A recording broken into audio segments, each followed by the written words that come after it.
Hello everyone and welcome to another episode of Rob's video blog. Happy New Year. It's 2017. This is the first video blog of 2017. And I'm not quite sure if you can tell by the sound, the audio, but I am getting over trying to get over a cold. My daughter got a cold around Christmas time and she is getting better every day, and I, for some reason, seem to be stuck at like 50% for the past like 5 days. So here we are. And strangely enough, I'd like to actually talk about medicine and a personal situation that we had with our daughter. So I believe it was Ron Swanson who said that there are three groups of people that he despises: lawyers, doctors, and government employees. And I kind of agree. I kind of agree with him on that. But specifically, doctors and this sort of medical industry in the United States and across the globe is so messed up. It's really, really frustrating. My daughter was born probably a month and a half or 2 months after she was born. She started developing really, really, really bad eczema. And eczema is, itchy, dry skin with a rash. And eczema is just a general term for itchy, dry skin with a rash, but there's 100 things that can cause eczema. It's just like saying someone has a headache. Well, the headache isn't the illness. The headache is the symptom. You can have a headache because you drank too much. You can have a headache because you're dehydrated. You can have a headache because you have a cold. You can have a headache because you're vitamin deficient. I mean, there's a zillion reasons you could have a headache because you have stress. There's a zillion reasons why you could have a headache. It's the same thing with eczema. If you read anything about eczema, people get eczema from, it could be stress-induced. Sometimes it's what they call contact dermatitis, which is where your skin comes in contact with something that irritates it. Sometimes people are sensitive to detergents. Some people have food allergies can cause eczema. All sorts of things. There's a zillion reasons why people can present with eczema or eczema-like symptoms. So it makes it extremely hard to diagnose and treat, especially when you have a 2-month-old baby that has it, that can't tell you, how bad the itching is, why she thinks she's itching. She can't convey any information other than the fact that you see her laying there scratching and crying and just so totally upset. It was a completely heartbreaking experience. The poor child. Every time we changed her diaper or we put her somewhere and we were not watching her like a hawk, we had to put gloves or socks on her because she would just scratch, and she would scratch until she would make herself bleed. Fortunately, my wife and myself were vigilant like crazy. We watched her constantly. We did not let her scratch. So she never really got any serious infections from scratching and stuff like that, because that's something very common that happens to babies that have eczema, is they just scratch so much that they open up cuts and then they get infected, and it's a whole big issue. So the eczema got so bad that, my daughter was miserable. She didn't smile, she wasn't happy, and I feared that it was my wife and I feared that it was kind of becoming an issue to where she was so preoccupied with scratching and was so unhappy being so itchy that she wasn't doing the things that babies are supposed to be doing developmentally. She's not grabbing things with her hands because she's always got gloves on. She's not exploring the world the way she should be because she's so preoccupied with being miserable because of her eczema. So went to a bunch of doctors. We went to 2 different pediatricians. I believe my wife took her to 2 different dermatologists. We took her to an allergist to get an allergy test. And pretty much all these doctors are like, we don't really know what the problem is or what causes it. Just, use some steroid cream. Well, okay, we used some steroid cream and it seemed to work at first. I think we used like 1.5% or 2% or something like that, and it seemed to work. And then as soon as we stopped using the cream, it would just come right back, and it would actually come back even worse than it was before. So then we used 2.5%, and that worked. And then as soon as we took it away, it got worse. And you read about eczema and people who get treated for eczema, and typically the course of treatment is Topical steroids. Some people have really, really bad. They give them oral steroids, which that's really, really tough stuff on your system. So, and this is a baby that we're dealing with. You don't want to be pumping them full of steroids or smearing steroid cream all over them. There are significant amounts of steroid cream all over them for God knows how long. And if you read about this, typically the way people who have chronic eczema get treated for this using steroid cream is it's just a slow progression to stronger and stronger steroid creams. And it was for Callista too. I mean, we only tried the steroid creams for 1 or 2 months, maybe 3 months. And I think the 1% at first kind of worked, and then it went to the 2.5%. And like I said, as soon as we took it away, it just stopped working. And I even tried to kind of taper her off it, where we would do the 2.5%, 2 times a day, and then I do the 2.5% in the morning, and then the 1% at night, and then the 1% in the morning, and the 1% at night, and then the 1% once a day. By the time we got down to, giving her 1% 2 or 3 times a day, it had already come back. It was already back, and it was just as bad as it was before. So it wasn't working. And the frustrating thing about it is, the steroids are anti-inflammatory, so they calm the skin and they make the redness go away, but there's an underlying cause of it. And again, it's a baby, so it's very, very difficult to determine what the underlying cause is, but my wife had to give up breastfeeding because we had a allergy test done, which are not the most accurate things in the world, but they do give you a kind of order of magnitude, sensitivity of a person's sensitivity to particular things. But even with the allergy test, there are people who, if you just gave them an allergy test, would show significant allergies to particular things that if they're exposed to them or if they eat them or if they touch them, they present with no symptoms. So even the allergy test isn't really that accurate, especially in a baby whose immune system is developing, is not mature.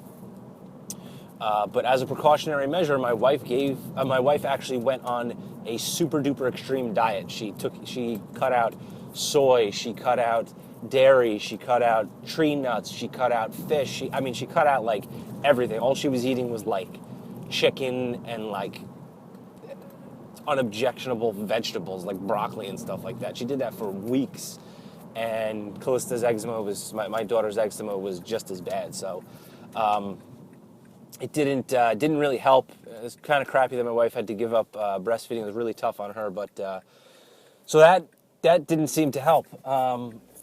And when you go to these doctors and you talk to them about this, they're very flippant.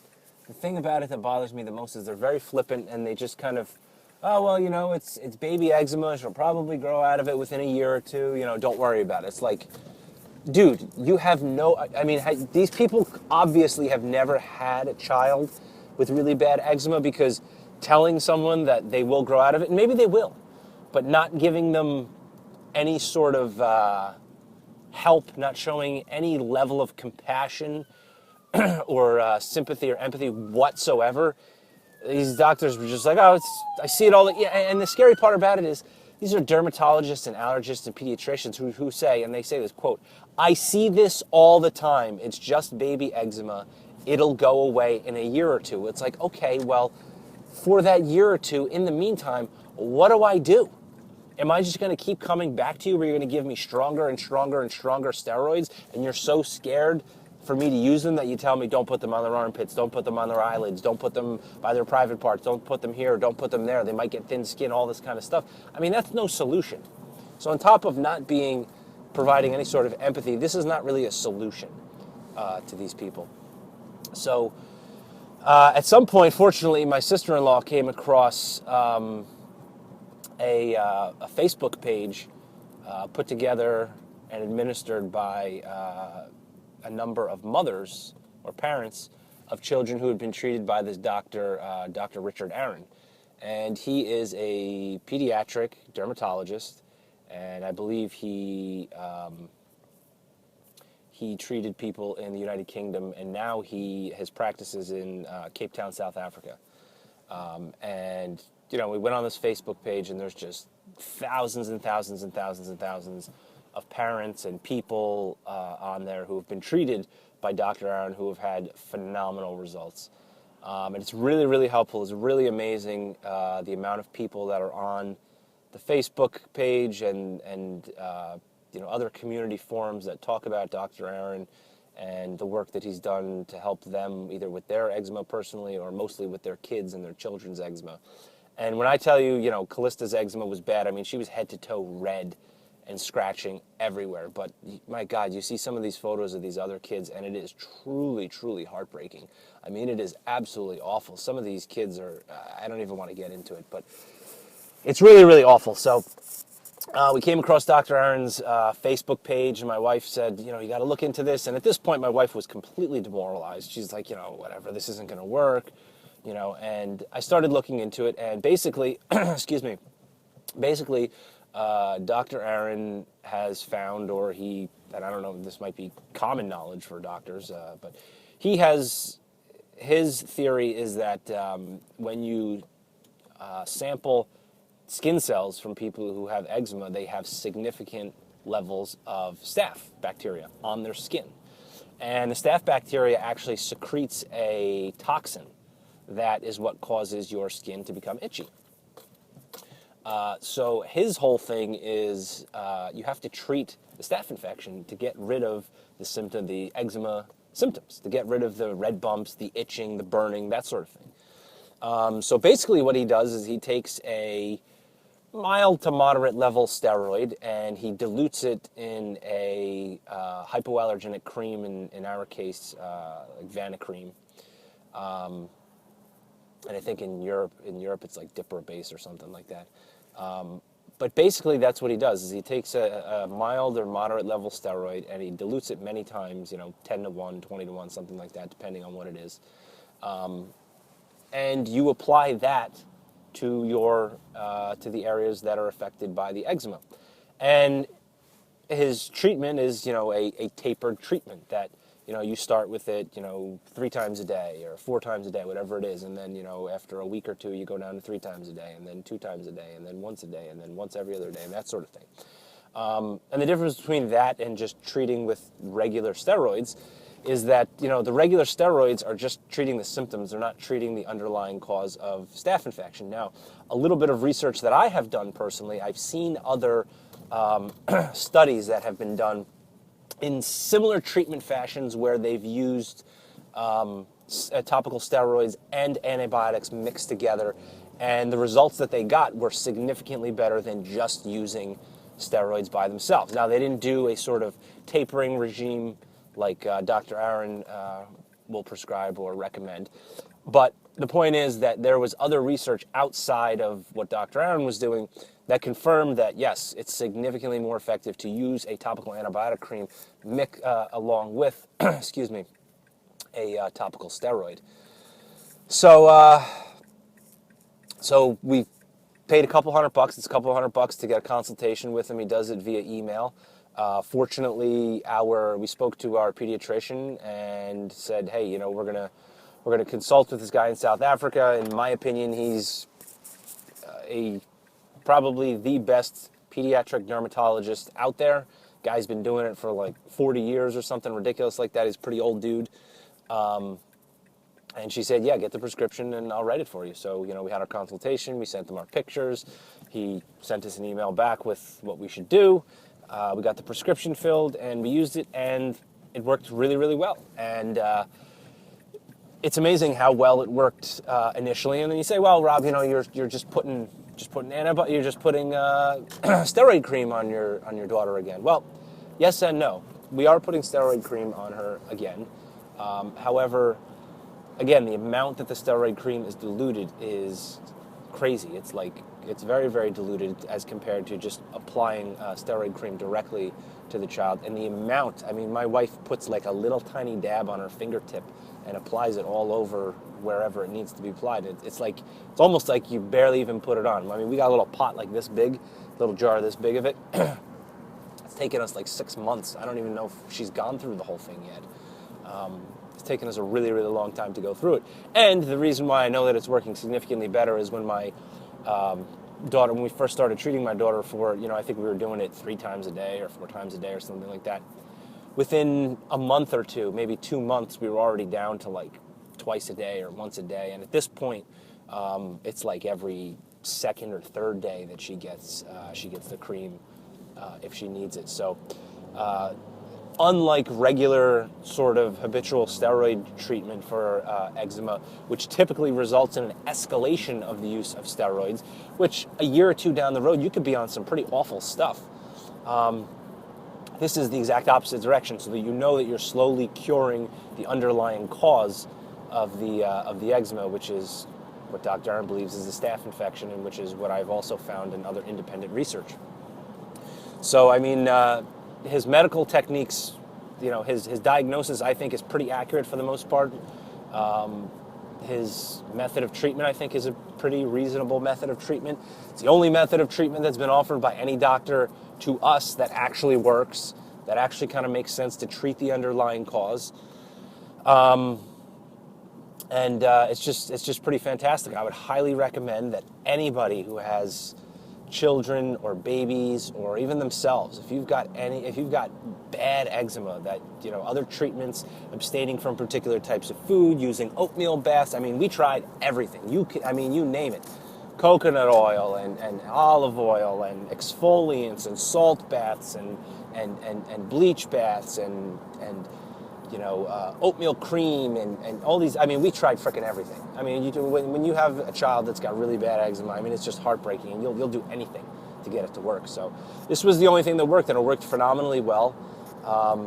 It was really, really great. And you can even, even on the Dr. Aron Facebook page, the previous patients put together kind of like a case study, a file with 20, 30, 40, 50 case studies of kids who were treated. What their initial condition was, what kind of drugs they were previously on, what the Dr. Aron regime recommended, and where they are now. And you see time after time after time after time after time that these kids were prescribed these, really, really, really harsh topical steroids, or even oral steroids and antibiotics, and within months to years to a year or two, they're down to spot applications or once a day of a significantly lower strength steroid cream.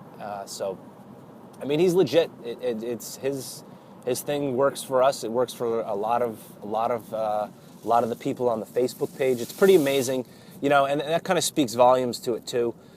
Is like the Facebook page isn't even like his Facebook page.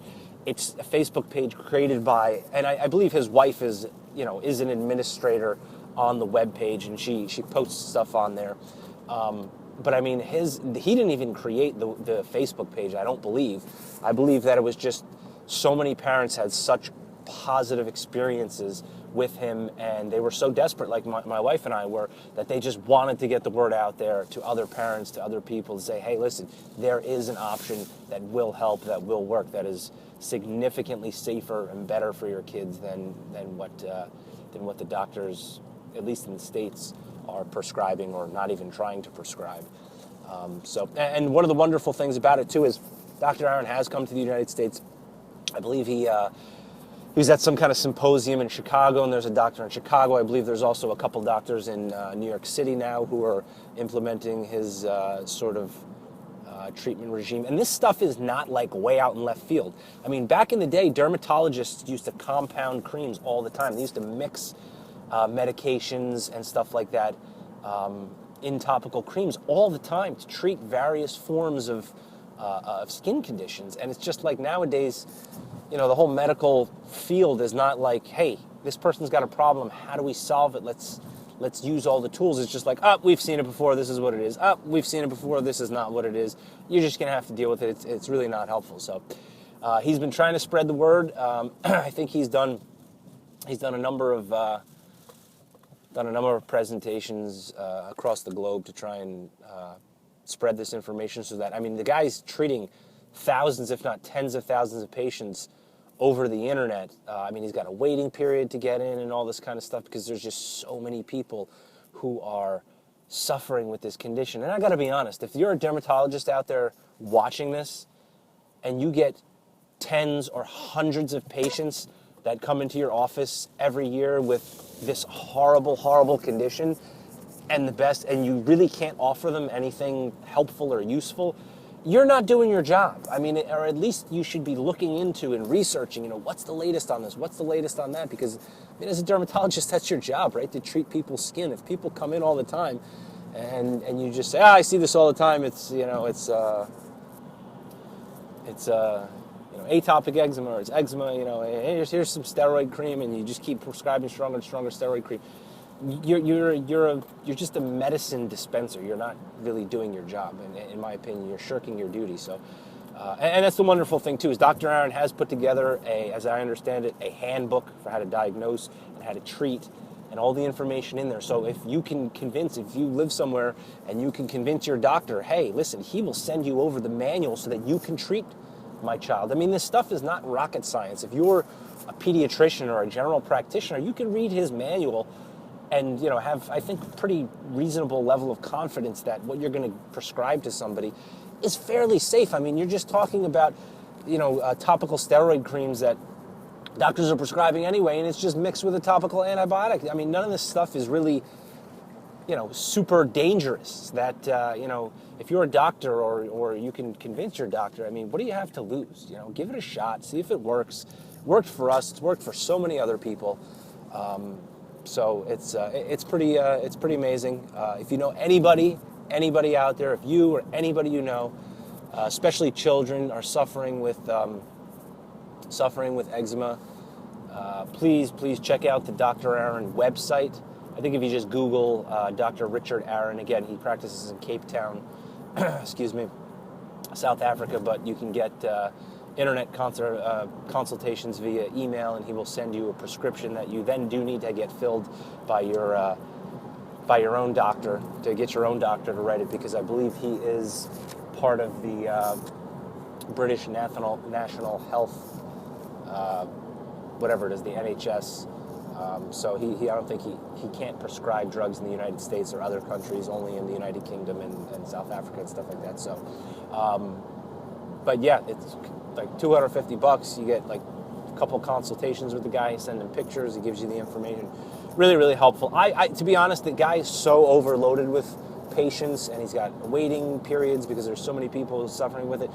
The best thing that I would say to try and do, if you can't get a consultation with Dr. Aron, is try and find a doctor near you that is somewhat open-minded. I don't care who it is. I don't care if it's an allergist. I don't care if it's a dermatologist, a pediatrician. I don't care if it's a friggin' foot doctor. If you can get a doctor who can write you a prescription, who's open to just exploring this information, and give him Dr. Aron's contact information, and he will email them his manual that has all the information in there, so that you can get treated. So, just a really, really good experience. Turned a really awful experience for me and my wife into a great experience. We're just really, really happy. If anybody wants any more information, by all means, feel free to contact me. I'll forward you to my wife. My wife loves nothing more than to help other people affected by eczema. It's something that's kind of, when it happens to your own kid and it's pretty terrible, and you found something that really works, it becomes near and dear to you, and you really want to help other people. So that's it for now. Thanks for watching, and I will see you again next time.